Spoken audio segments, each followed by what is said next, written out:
Hello everybody, this is Howard the Teaser King coming to you with week 9 of the NFL. This is a huge week. I got 4 locks going in the pros. I went 2-1 on my locks in the pros last week, hitting New England and Oakland and losing on the Minnesota one. Basically, Oakland, I love taking the dogs in the NFL, especially if I can lock it, but I got to have the right circumstance. This week I have 2 of my locks are dogs and one's an over-under, and the last one's a favorite. But I have 4 locks there. I have 2 in college. Again, my locks are 77. That's going to be the price the rest of the year. I want to help. I think that's a affordable price for people, and I'm 21-5 now in my last 4 or 5 weeks in locks. I don't go 100%. I wish I did, but I definitely am about 80% or so. Anyway, so let's take a look at this week. Let me give you a couple of games. I am playing tonight's Atlanta-Tampa game, but this video comes out now, and by the time people see it, it's probably going to miss, so I won't give that play here. I got others I can give you. All right, let's take a look at it. All right, Green Bay laying 7 to Indy, over under of 53.5. I look at it, Green Bay -1, Clay Matthews, I don't know how healthy he is. Sam Shields, all-pro cornerbacks, out. They got a lot of injuries. They got Aaron Rodgers. Indy's got a lot of injuries to their secondary. They got Andrew Luck. So you got 2 very good quarterbacks against 2 very weak defenses. I don't know if I can trust Green Bay -1. I don't know if I can trust Indy +13. Because Green Bay could roll and Indy stays in games, with luck, could easily come back. But however, what I do see is the 53.5 down to 47.5. I think the over is a very good play here. Anytime you got 2 like all-pro, probably Hall of Fame type of quarterbacks playing each other, you're going to get points. They're not going to stop them. And these teams don't have the. If this was Seattle, I wouldn't be going over. Maybe Denver, I wouldn't be going over. This is Indy and Green Bay. Now I'm going to give you the stats on Indy and Green Bay. Indy puts up 26 a game and gives up 29 a game. And Green Bay puts up 24 a game and gives up 22 a game. Now, to put that in proper perspective, New England gives up 16 a game. Denver gives up 17 a game. Philly gives up 16 a game. Minnesota gives up 14 a game. So to put it in proper perspective, those are your elite defenses. They give up less than 18 a game. So here we're giving up 22 and 28. So what does that tell you? That means Green Bay's going to have a field day on a defense that gives up 28. Probably not a lot of pass rush, and Green Bay really piles it on at home. But with Andrew Luck, it's scary enough. I think Green Bay -1's probably a winner, but I think the better play, the more prudent play, is over the 47.5. 47.5 is 27 to 21, 48, you got a W. There's no way Green Bay will score under 30 in this game, which leaves Indy to score 20, and I don't see how they're going to stop Luck. He just finds a way to score. Green Bay really doesn't have that first pass rush to really, sack them 10 times. They don't have a Von Miller. I mean, who does besides Denver? But Green Bay's defense doesn't scare me. Look at Atlanta. They put up 33. I love that. That was an over-under last week that I played, and it was the same reason. You got Atlanta, a high-scoring team with a weak defense, against Green Bay, a high-scoring team. Now you have the exact same scenario. It's at Green Bay. Not a problem. They're going to score. I mean, will they both get in the 30s? I don't know, but I think so. I think we're looking at least a 55, 60-point game. I think you're looking at least like Green Bay putting up a 35 and Indy 28, somewhere in that neighborhood. Just enough to scare you. Again, Green Bay should win -1 at home, but with luck going, and he could easily. They went into Tennessee and got the win. Um, you know, it's not like Green Bay of old where you'd go there and they'd beat you. And that's one of the beautiful things that I do with my trends. Like I have Green Bay as a home favorite, right? And I have it trended in a teaser. So when you look at it, they used to be like an 85% trend at home, and that trend's going down to like 75%. And I'm noticing that, and I go, wait, they're not as strong at home. They're winning, but all of a sudden they're not winning as much. And so what it does is it creates why, and it's usually because of the defense, because Rodgers is still there. The receivers are a little weak, but you got Jordy Nelson back. And again, Clay Matthews is hurt. Even if he plays, he's hurt. Shields is out there, cornerback, and we know Indy's problems with all their secondary. So there should be a passing frenzy here, and definitely like Green Bay in the over. Two strong quarterbacks, two weak defenses. 47.5. We need 50 points in the game. A 30 against a 20, and I can't imagine that you're looking at a high 30s versus a high 20s at least. If not, it'll be similar to that Atlanta game where it was 34, 33 or something like that. Game 2.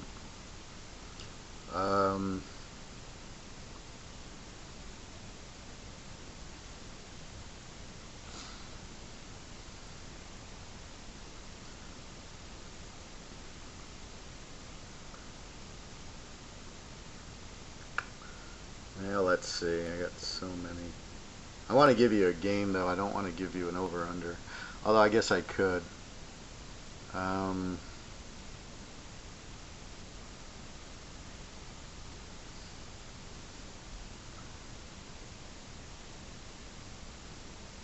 Alright, let's go. Giants laying 3 to Philadelphia. Over-under of 43. Both teams are under teams. Philly has a really strong defense. They score 25 and give up 16. The Giants don't score. They score 19 and give up 20. There's something wrong with the Giants this year. They're not, with all their receivers and Eli Manning, they're not scoring. I had them in an over against New Orleans, and it was like a 20-19 game. So they have a better defense, but their offense isn't as good. And Philly with Carson Wentz is putting up, and they played at Dallas very well. But I'm picking this game because I want to show you my style here. When you look at the game and you break it down, Philly and the dog are 6-1 the last 7 in New York. The dog is 11-1 the last in the series. No, in New York, the dog's 11-1, and I specifically say in New York because I have the trends in Philly and in New York. And I say, you take Philly, you take the Giants, you take the favorite, or you take the dog. But looking at that, taking the dog, it's 11-1 in New York. Giants are 2.5, 3-point favorites. That means Philly. Philly is 6-1, so they play very well in New York. There were also a very big trend in Dallas last week. These head-to-head divisional games, you get a lot of very good trends because they know each other and they play each other. Philly is 10-2 in New York the last 12, so the dog's 11-1. Philly's 10-2. Philly is 12-1 as the dog in the series, so if it's played in either New York or Philly, Philly's 12-1 as the dog. So the Giants are favored a lot in this, and Philly is 12-1. And the overall, the dog is 20-4 the last 10 or 12 years when these two teams meet anywhere. So with that said, you have a strong Philadelphia trend. You also have a trend of the Giants the last 2 years. If you bet against them in a teaser, is 22-3, I believe. 85% if you just bet against them anywhere. At home, I don't remember the number off the top of my head. I'm not looking at the sheet. But basically, you bet against New York, you win 85% of the time. You add that in with Philadelphia, who's a good road dog. They don't have New England type of trend as a road dog or overall. I think they're probably in the 70%. Rather, I think they're 6-1 this year in a teaser, Philadelphia. But the bet against is the Giants, something like 22-3 or 23-3, over 85% if you bet against the Giants in a teaser. So I don't want to mess around with the over/under in this game because I got a live dog in Philadelphia. Over/under 43. It's going to be an under game. Just looking at both teams with a good defense, I can't imagine a lot of scoring. New Orleans couldn't score a lot on them. Philly's not going to score a lot, but Philly scored. They got 23 on Dallas, and they will definitely. I'm not worried about them. Wentz looks okay at this point. Sproles over on, so you get some offense. They got a really sound defense. So it's not like I don't see Manning and Beckham throwing for 18 touchdowns here. So it should be a relatively close game. Philly can easily win. It's a dog series at 20-4. Take Philly plus the 8.5. Take them with the over in a Green Bay Indy high scoring affair, over 47.5, and you got yourself a pretty damn good teaser. This is what I look for. I do the division games when I can and see if sometimes there's no trends, but when I see a trend like that, I wanted to share that with you, more so you can understand the way I analyze the games and the way I come up with a lot of my plays. So when I had Minnesota and the Bears last week, Minnesota was a very good trend against the Bears. I think they were 11-2 against the Bears, and the Bears were very weak at home. But that's why I can't bet $1 million on every 90% trend, because they don't, even though it's a 90% trend, they still lose once in a while. Pocket aces lose once in a while. But I want you to see, when I make a pick, I'm making a pick because of this. I'm not just blindly going, I'll take Philadelphia. I mean, I got a dog that's 20-4. I got a team 10-2 in New York.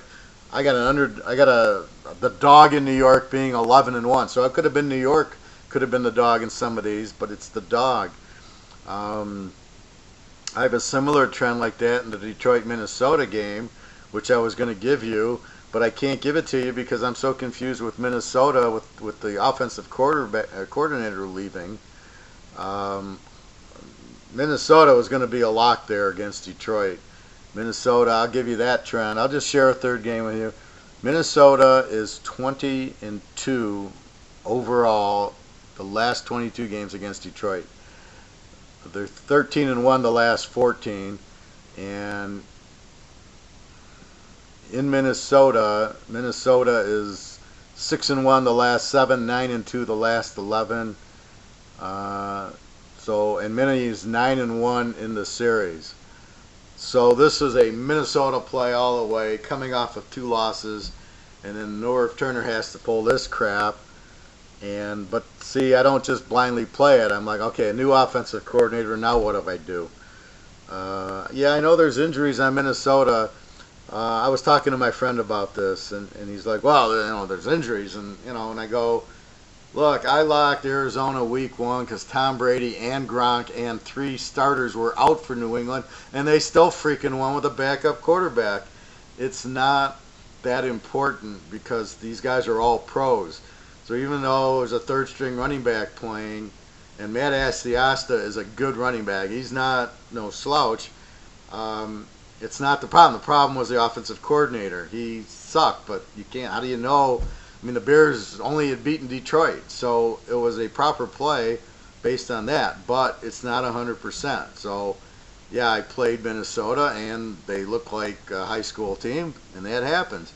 But the play was proper, and as I've said to some people, it's the proper play is all I can do. If you get dealt pocket aces, you play them.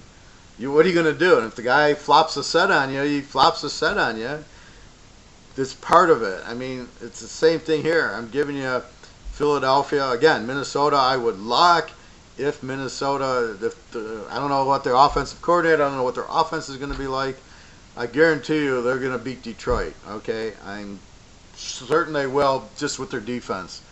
I mean, it'll probably be a low-scoring game, but Minnesota is going to just shut down Detroit because they're pissed off. They lost 2 in a row, and they're at home. And another thing is people will say, well, look at the Bears. They ran on them. Well, the Lions don't have a running back, first of all. Their first 4 running backs are out. All they got is Stafford. You're going to see some intense pressure on Stafford. Good for a couple of picks. In Minnesota, I don't know what they'll do, but the Lions' defense is terrible. So they'll move a lot easier against Detroit. And that's the whole lesson here. You take each game individually. It's like craps. The guy rolls a 9. What is that? It doesn't mean anything for this roll. Now, I do believe in streaks, and I would play the 9 the next roll if I see a couple of 9s come out. But it's totally independent of the first 9. When Minnesota plays Chicago, it's totally independent of Minnesota now at home playing Detroit with a weak defense. So you have to look at each game individually. You can't look at last week's game, and this is where the bettors falter. This is where the bookies win. You get emotional. I say take Minnesota. I'm not playing them. They look terrible against the Bears on Monday night. Yeah, they're on the road playing the Bears, who could put pressure on the quarterback. Detroit doesn't. Maybe Anzol or whatever the guy's name is okay. Maybe he puts a little pressure on him, but they'll take care of him. They'll come up with a new offense that, just maybe it's quick tight end passes. Maybe it's the back out of the backfield. Hopefully they don't run the stupid up the middle plays that gain no yards. That's always my pet peeve is when they have the ball at the goal line and they run up the middle. And then they take the running back out and there's 5 wide receivers and the defense knows they're going to pass. That's the stupidest play calling I've ever seen in my life. When I was younger and Ken Stabler played for the Raiders, they would always fake it to Marv Hubbard, and Dave Casper from Notre Dame would just go out and make a little cut. He'd be so wide open, Stabler could just loft the ball. The play action worked so well. It was play action to Hubbard. He'd just roll back, and Casper was like, he's having a beer. He's just sitting there. There's nobody around him. It worked every time. I'm talking 30, 40 times. Casper would be wide open. They wouldn't cover him or whatever it was in a certain goal line defense, let's say. It was play action. Tell you, where's that play? I'd never see that play. I scream, do the Dave Casper. So this is where I don't get these teams. Let's run right into the middle, and then we'll take out 5. And then the funny part is, even with the 5 receivers, nobody gets open. You could have 10 receivers out there. They're not getting open. What's the point of having 5 receivers at the goal line? It's insane coaching. That's why this Turner should have gotten fired. I never liked him anyway. He gets too much credit for being with Jimmy Johnson in Dallas. Anyway, that tangent aside, that's the point of this. So you've got to, like they say in Ocean's 11, you leave emotion at the door. You cannot look at Minnesota because they're going to be pissed off. They've lost 2 in a row, and here comes Detroit, and they're like, thank you, God. Detroit's coming. Look for Minnesota to win this game. I'm not giving it out here because I got to see this offensive coordinator and what they're going to do. But this line's at 6 points, and Minnesota, all they got to do is win at home. And they're like 18-3 as a home favorite. And I don't care if Norv Turner's there or not. I mean, a chimp could be an offensive coordinator with half these teams. Detroit's defense isn't going to do anything. They can't run the ball like Jordan did on Chicago. All they can do is they have Stafford. They'll run these little screens. But against this Minnesota defense, who is going to be pissed off, they've lost 2 in a row. You're going to look for a big effort at home. Minnesota will win this game. There's no doubt in my mind. It's just a matter of the offensive coordinator, who it is and what they're going to do with it and how they play it. So I got to watch it. So I can't lock Minnesota, but this is a game I had scheduled to lock 3 weeks ago. But Minnesota will win the game. Probably a low-scoring one. That's my advice, is probably under, because with their defense. Minnesota lets up, they score 19 and let up 14. You got a defense that lets up 14 a game. Don't expect Detroit to score more than 10. Detroit went to Chicago and had no offensive touchdowns. They scored on a punt return. They go to Houston. They lose, what was it, 20-13 last week or something like that. Forget about it. Detroit won't score more than 10 points. Minnie's just not capable of a lot of points. And, so you're looking at probably another 20-10 game or something like that, over under 41. Probably the best prudent way to play this, just because otherwise, if it was normal Minnesota against Detroit at home, it's lock city, absolutely would win. And that's how I come up with my locks. You just look at the teams, the division games, and you see this is what you're looking for. Some teams, when they play in the division, they don't have these trends. But when you find the trends, that's what you're looking for, because they play each other twice a year. You got Minnesota is 13-1 the last 14 in this series, and 20-2 the last 22. Minnesota has. If you bet them in a teaser, you're 20-2 with Minnesota. And I think one of the losses was they were injured or something, and some star didn't play or something, and they lost. But otherwise, and I think even then they won.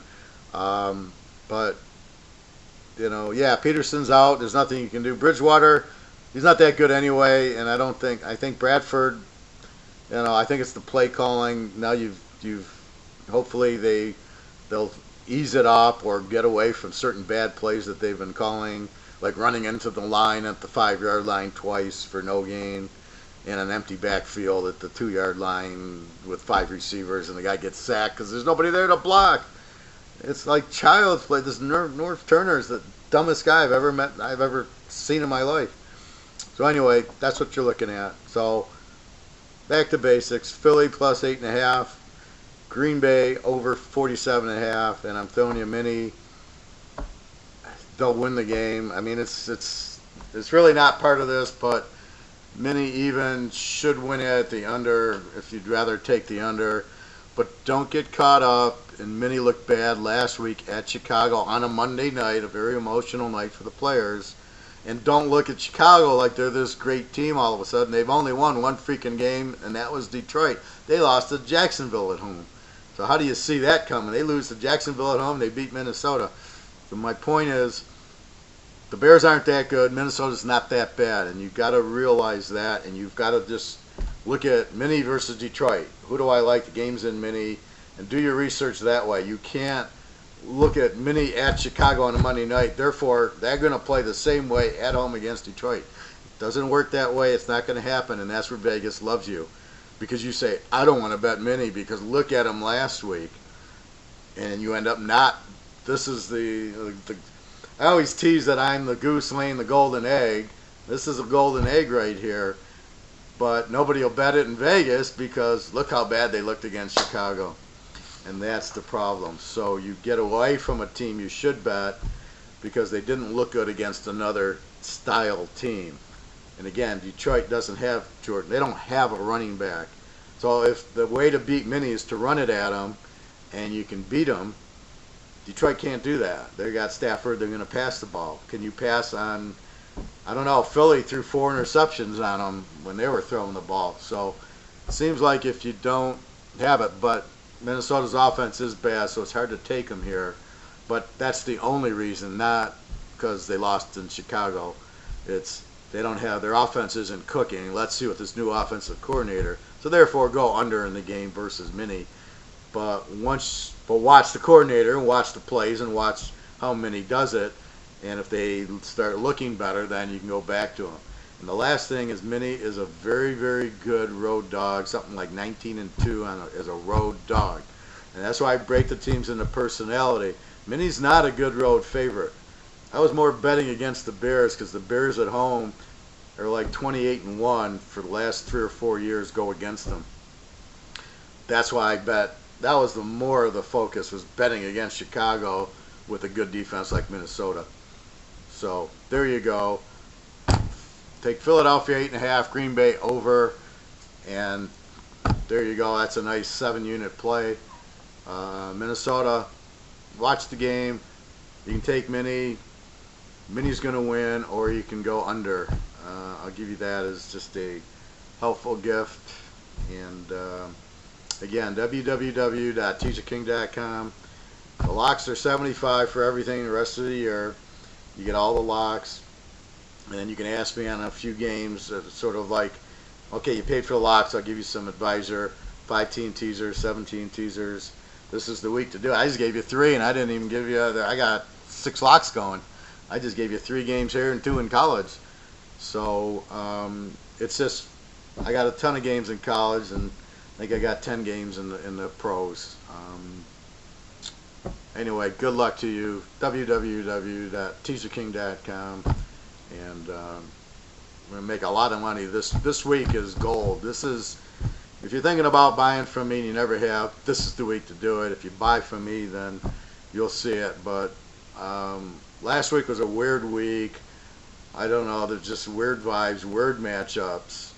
Hard to play. Like Seattle was at New Orleans. It just, everything got counterfeited. We're here. Everything's just golden. So. All right, everybody. Have a great weekend. I hope you win a lot of money. Take care.